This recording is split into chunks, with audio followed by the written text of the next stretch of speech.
What does it take for a painting of a landscape like this one to look impressive and powerful? Maybe it's the realism, maybe it's the depth, maybe it's the color we use. In this video, I will share with you my experience in painting my biggest painting so far and the one I also invested the most time. In this video, I will share my experience on trying to find this out. This large painting started out with this small plein air painting. Halfway through the large painting, I came across a big creative block that lasted 4 months. In order to recover the inspiration and get back into the flow, I painted one of these ghostly succulents, an element that exists in this place. I'll also share how studying 3 of my favorite artists helped me break through this thick creative block, grow as an artist, and finally finish this painting and overcome this big challenge. Hello, my name is Isaac Puig. If this is your first time in the channel, welcome. This video is part of an ongoing series focused on the Baja California Peninsula, the place in Mexico where I live. But for the time being, this series will come to a pause. If you stay until the end of the video, I will reveal in which country the next series will take place in. This small plein air study was done in Alicitos, a place in Rosarito, Baja California. You can actually find the short over here from about a year ago. Those little white dots you see on the distance are actually succulents, and they were one of the first things that caught my eye. The amount of succulents on these cliff walls were pretty unique and emblematic, and that was something I had to capture on a painting, or at least to include it as an element on a big painting, and I actually ended up doing both. After the small plein air painting that I did, I started questioning myself. How could I level up for the next painting? Then I thought, maybe if I painted in oils and on a much bigger scale, it would feel more professional. With this new painting, I wanted to explore this new idea. Painting bigger also made sense. That way I could fit all of those details and capture all the magnitude that existed in this place. I started with an underpainting based off the small plein air that I mentioned before, plus some photos that I took that same day. All of this helped me with all the detail, such as the vegetation, which at the time was super green and abundant because it was spring and the rainy season had just passed. The photos were taken after I did the plein air, so the lighting was different. The sun was already setting on the horizon, and the colors were changing. There was a clear color gradient from the foreground to the horizon, shifting from dark oranges and vivid greens up close to some grayish purples, blues, and some soft pinks and yellows fading into the distance. It was a lot of information. After getting started, everything was flowing beautifully. But after a few days, the frustration started to settle in. And with it, the creative block came. The exact place where you don't want to end up as an artist. The painting wasn't looking right. It didn't look the same way I saw it in my head.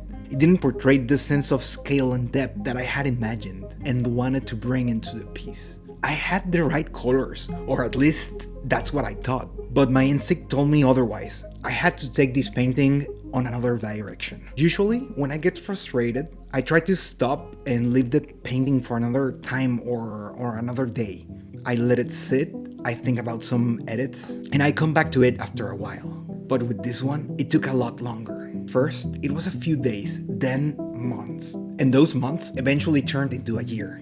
The worst part was that the painting was still on the easel on the studio, and I felt terrible, because it was as if the paint was looking at me, asking, when are you gonna keep working on me? Other projects came and went. We made more videos, more plein air paintings, and the painting was still there, at the same spot. None of the other projects I did in between felt as important or as ambitious as this one.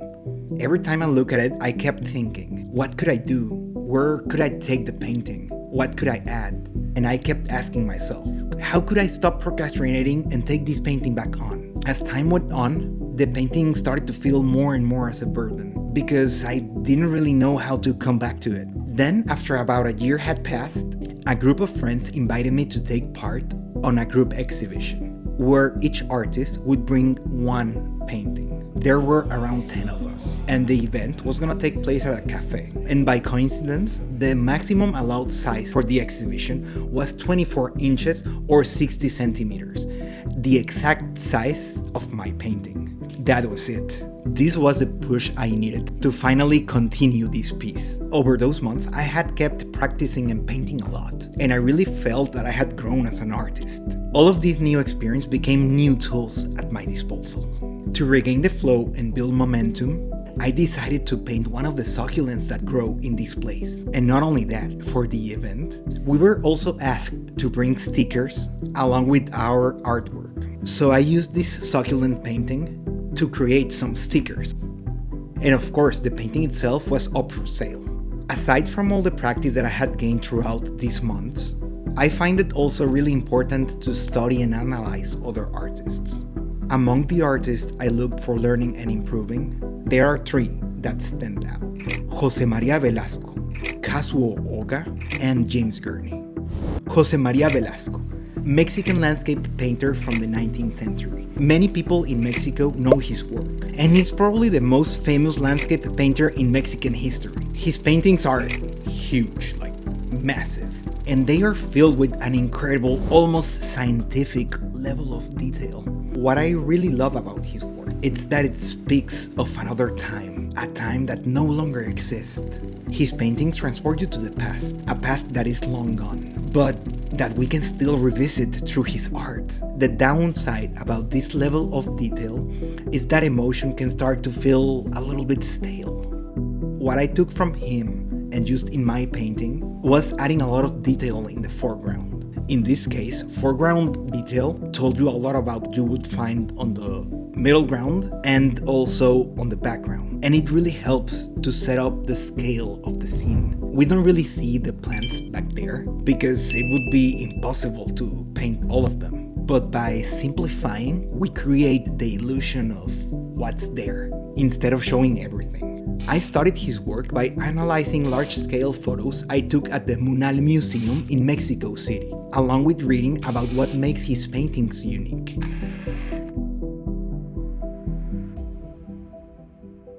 Kazuo Oga.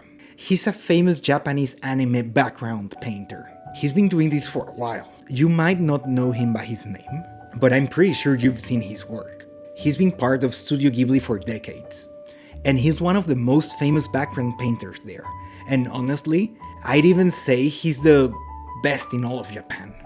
He has painted many of the backgrounds for Ghibli films. And honestly, I'd even say one of the most famous in Japan. He has painted many of the backgrounds for Ghibli movies. I truly believe he's one of the best, if not the best, anime background artists out there. His work is amazing. A lot of people associate Studio Ghibli only with Miyazaki, but the person that really helps to bring these worlds alive is Kazuo Oga through his backgrounds. These are environments that tell visual stories and invite you to step in and experience a different world. His work is extremely emotional, detailed, and nostalgic. Something I really love about his work, it's the narrative power in each and every background. These backgrounds weren't originally meant to be standalone works of art, but when you look at them that way, they are incredible paintings that can stand on their own. And beyond that, they evoke a sense of nostalgia, taking us to places that feel familiar, even if we have never been there. And that is exactly what I needed to learn from Kazuo Oga. I'm such a fan of his work that I actually own a few books featuring his artwork. I really love this one from Kazuo Oga. I got it from Amazon. You can actually buy it there. It's in Japanese, but it has a lot of illustration and it's an amazing book. I also picked up this one on a trip to Japan. It's really cool. It has illustrations and it tells you about his childhood in the 1960s. Both books are in Japanese, so I always have to use my phone to translate it. But in this case, the images were more than enough to study them.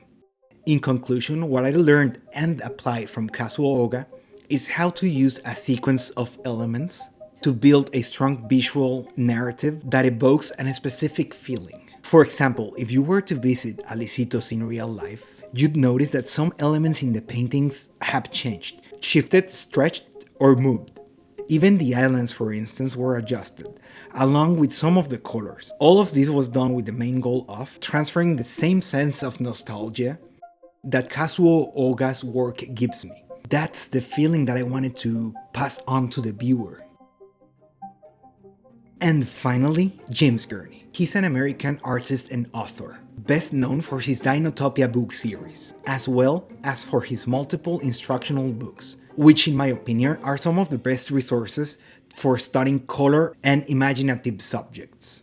Over time, James Gurney has become one of my favorite artists and one of my biggest influences. I really admire his versatility, his philosophy, and his technique. Actually, thanks to him, I started using gouache in a plein air setting. I didn't even know gouache could be used that way until I started watching his YouTube channel. What I really admire is that James Gurney, even though he didn't grow up with the internet like I did, he has such a great and active YouTube channel where he inspires a lot of people on the new generation. I will leave a link on the description so you can check out his channel. He doesn't only have a strong technical side, he's also incredibly inventive. Creative worlds and places that don't even exist, with an amazing level of detail. You can actually see this on his books, especially on Dinotopia. One of the first books that I always recommend to my students is this book, Color and Light, alongside Imaginative Realism. I truly believe there's nothing else quite like these two books out there. Whenever I have a question about color, I always come back to this book. These books are pretty easy to find. You can find them in Amazon pretty much in any country and most languages. I actually had the great honor of meeting Mr. James Gurney at the Lightbox Expo in Pasadena, California. I already owned Color and Light, and then I bought it again just to have his signature. Look, this is so cool. This is one of the treasures that I keep here in my studio. You can probably tell how much I admire him and how much he has influenced my work. The thing that helped me the most from James Gurney was his book Color and Light. The issue I was having with color relationships was solved when I studied this part of the book that talks about creating gamut masks. Thanks to James Gurney and his books, I was able to understand how, by limiting certain colors and using subtle color relief, we can create depth. The colors in the distance weren't highly saturated. They were different versions of grays, and that's what made the colors in the foreground pop, even without being too saturated, making them feel more alive. This was the thing that helped me the most in understanding why the midground and background colors didn't click together. This is one of the things that help a painting feel more realistic.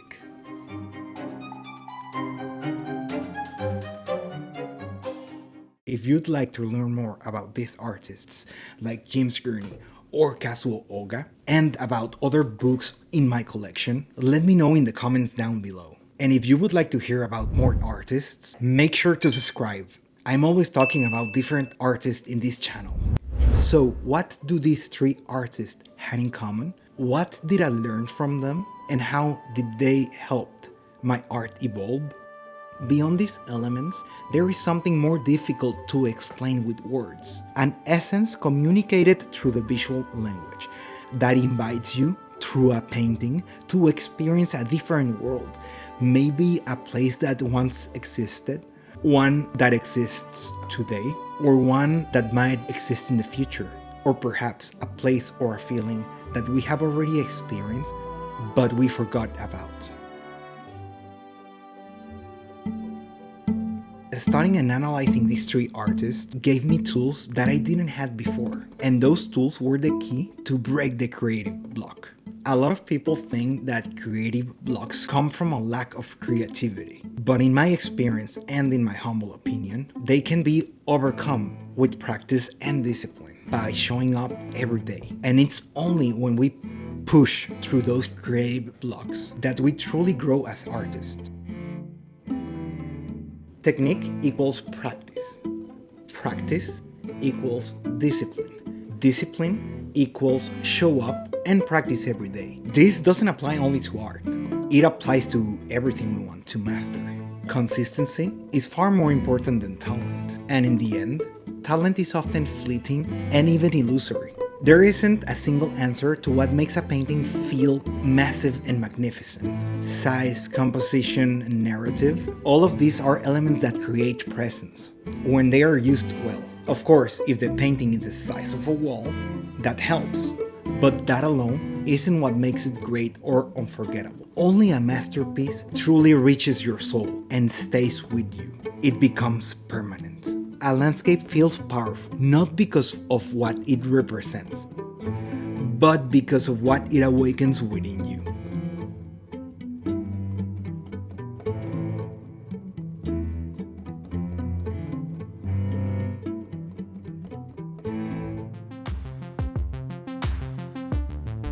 If you like the video, don't forget to like and subscribe. The video series for Baja California will come to a pause right now because a great adventure is coming.